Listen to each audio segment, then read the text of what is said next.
I am Tatiana Temple, and I'm a data visualization designer.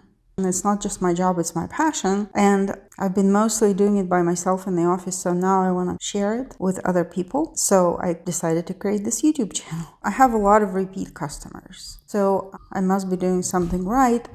So I wanted to share with you how I approach my work, what are the main things about data visualization, and so on. So in this video, I'm going to cover 3 things. First is how to make impressive charts.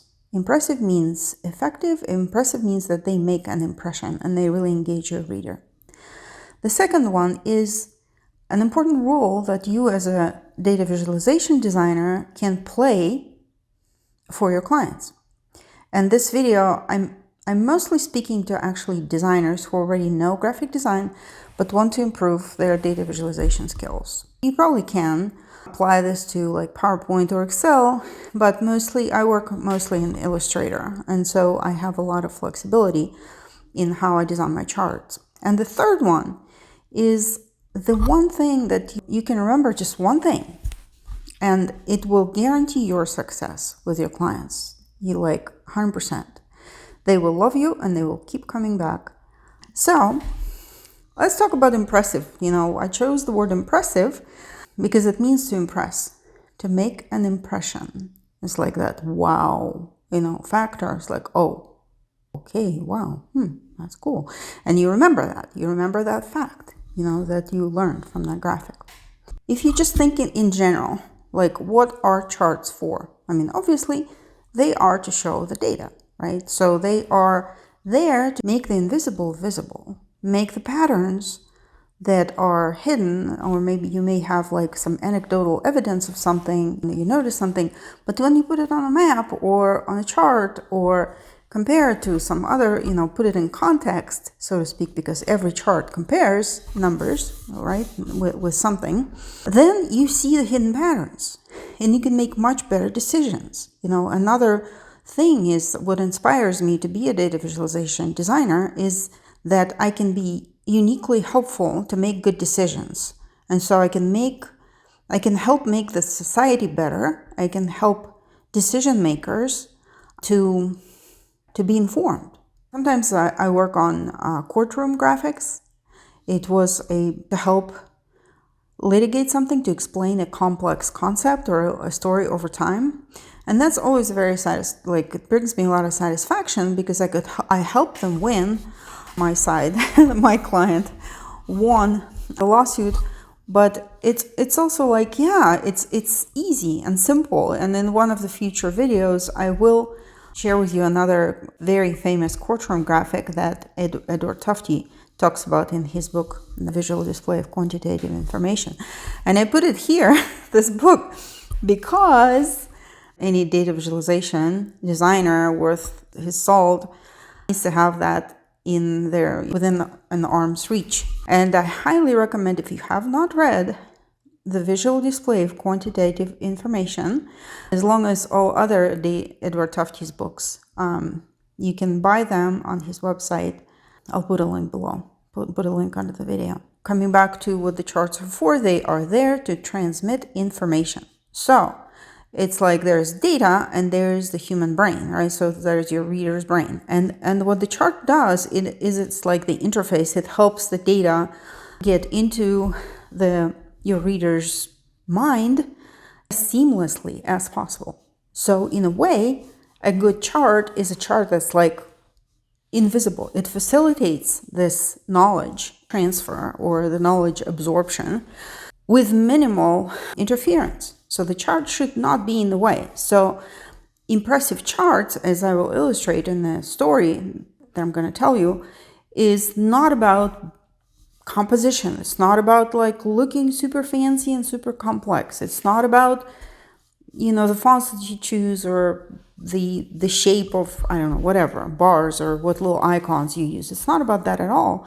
It's about being as seamless as possible for transmitting the information. Therefore, as a data visualization designer, you really need to understand exactly what the data is saying. So you need to understand the data. So the first step in any data visualization project is always to fully understand what is going on, right? As Edward Tufte said, you need to understand what is your reader's thinking process. Okay, so that's the one question. If you only ask one question and you have the answer to that question, then you're guaranteed to have success.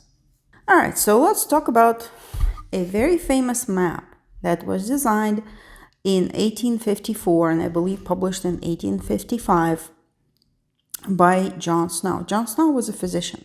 He lived in London, and at that time there was a cholera epidemic. Unfortunately, for people living in Soho and the Golden Square district, people were dying by the hundreds. So in one day, at the peak of the epidemic, it was 127 people died in one day, and about 500 to 600 people died in total. The other problem was that people didn't quite understand how cholera was spread. The accepted theory was that it was through air. So they call it the miasma theory, that it's bad contaminated air. But John Snow, as a physician, he had this hypothesis that it is actually done through water.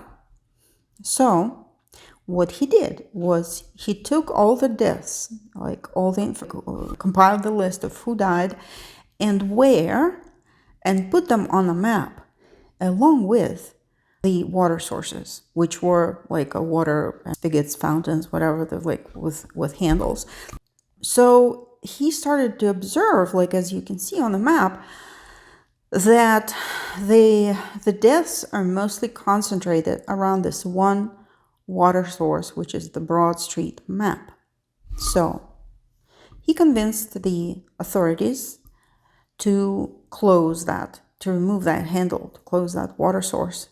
And the epidemic rapidly subsided afterwards.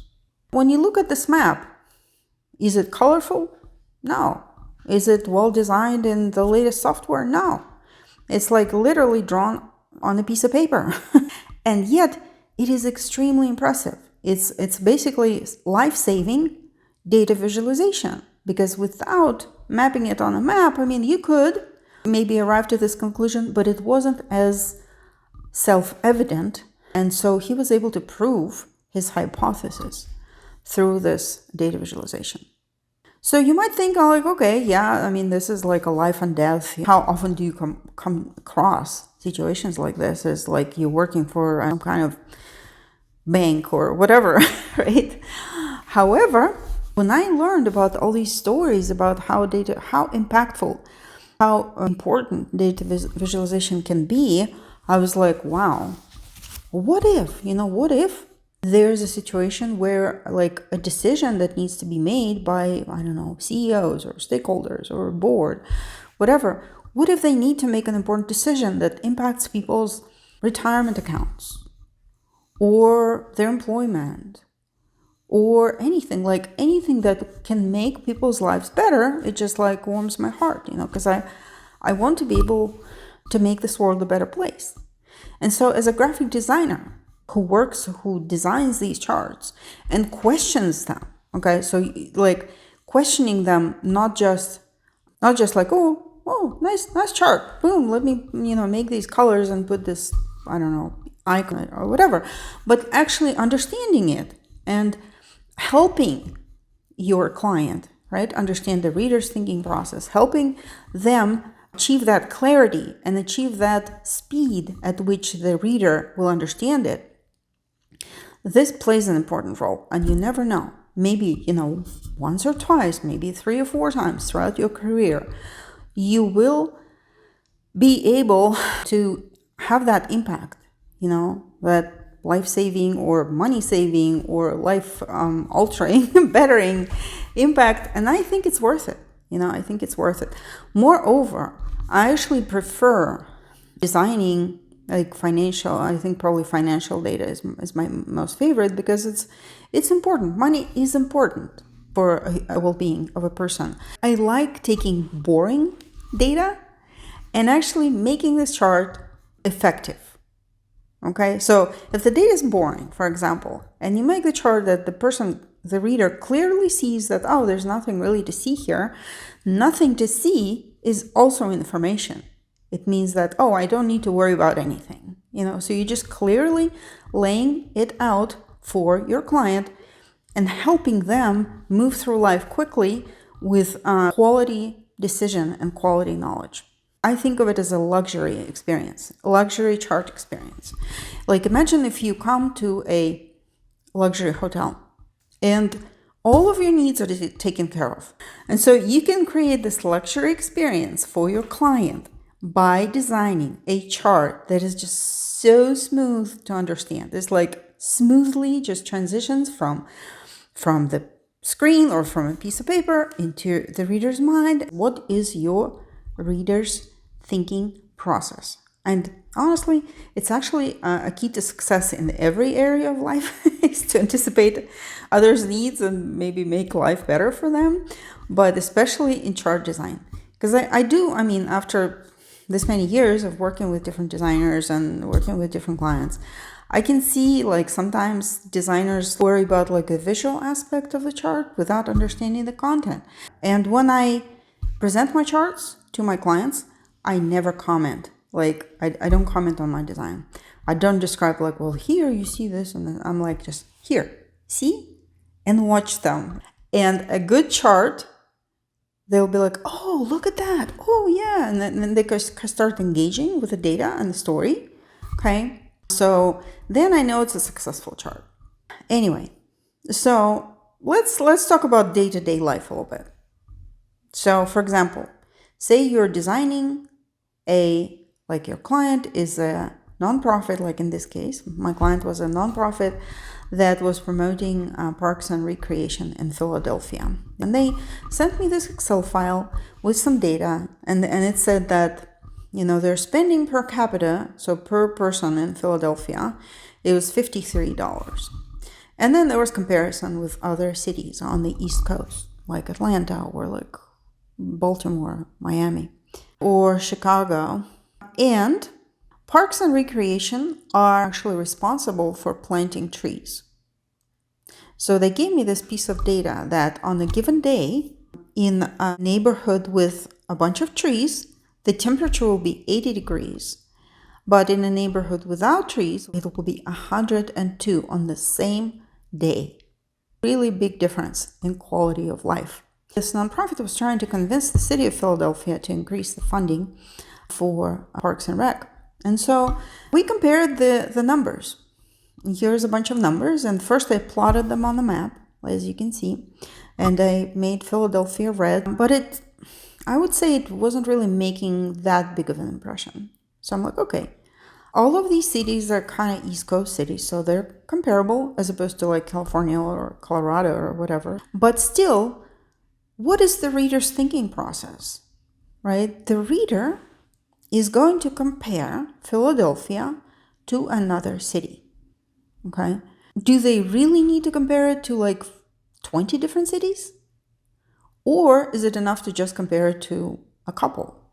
Because if you look at here, right, Atlanta and Chicago, you can almost see it in your mind. I remember being in Chicago. I remember being in Atlanta. And then Philadelphia, it's only 53. I mean, this like humongous difference. This could potentially convince, right, the city of Philadelphia to increase the budget. So this is the kind of decisions that you can make when you're designing those charts. My client will often send me like an Excel file like this and say, okay, well, just, tell the story. And so you can do this kind of like little data analysis and tell the story and propose it to the client. And so instead of Atlanta and Chicago, you can also compare it to here, Baltimore and Newark. Philadelphia is even less than Baltimore or Newark, which are not exactly the centers of civilization, I would say, right? Not exactly the most amazing glamour cities, but Philadelphia lacks even compared to them. So remember when I said that we can play as graphic designers, we can play an important role for our client. We can actually play the role of a test audience, because usually a client is usually someone who is not like the reader, the ultimate reader. So a client comes to you like a marketer, or I work for another nonprofit that does handouts for Congress members. The client is not necessarily the audience, your final audience. So you can be like a test audience. So you can run this data through your brain and see what numbers interest you. What is the story? What story is data telling you? And then propose a good solution to visualize that particular story. So it's an important role that is like an advisor and a test audience who maybe knows nothing, because usually sometimes the client actually knows a lot about the subject, but their audience doesn't. So you as a graphic designer, you're almost like the audience because they're not familiar with the subject. So you can engage in really interesting conversations with the client and help them communicate it better because you are acting as the target audience. And very often, actually, during the process of sketching, we call it sketching with data, like you try to figure out which type of chart to use, you often kind of find things out and then bring them back to the client, and the client's like, oh, wow, I didn't realize that. And so you kind of achieve better clarity together as you iterate. So, okay, so what we've learned today in this video is that the charts, like the data, lives in the reader's mind, and you want to help them generate ideas. So you want to present your data as simply as possible, as succinctly as possible, so that the client can have that luxury intellectual experience. And if you do that, I can guarantee you that your clients will keep coming back to you. Like I get a lot of feedback like that. It's like one client who does reports for school districts, surveys about, I think their surveys, so assessments of how the district is doing or something like that. And they said, it's like, yeah, I'm like, why don't you go to another designer? I charge pretty high rates. Why do you want to have me design these reports month over month over month? They're like, no, our client says these are like really world-class charts. People want this kind of, thinking, this quality of thinking behind the charts. In August 2026, I am planning to launch a course and a community for graphic designers. So if you want to improve your data visualization craft, you want to learn data visualization as a graphic designer, to add this to your skill set, get on my email list, and I'll email you all the information. Next week, I am going to do a video about data visualization career, what you need in order to be a data visualization designer, and how you can go about finding your clients. Hit that subscribe button. This really helps. It's a new channel, so it really helps reach a bigger audience. Thanks for watching.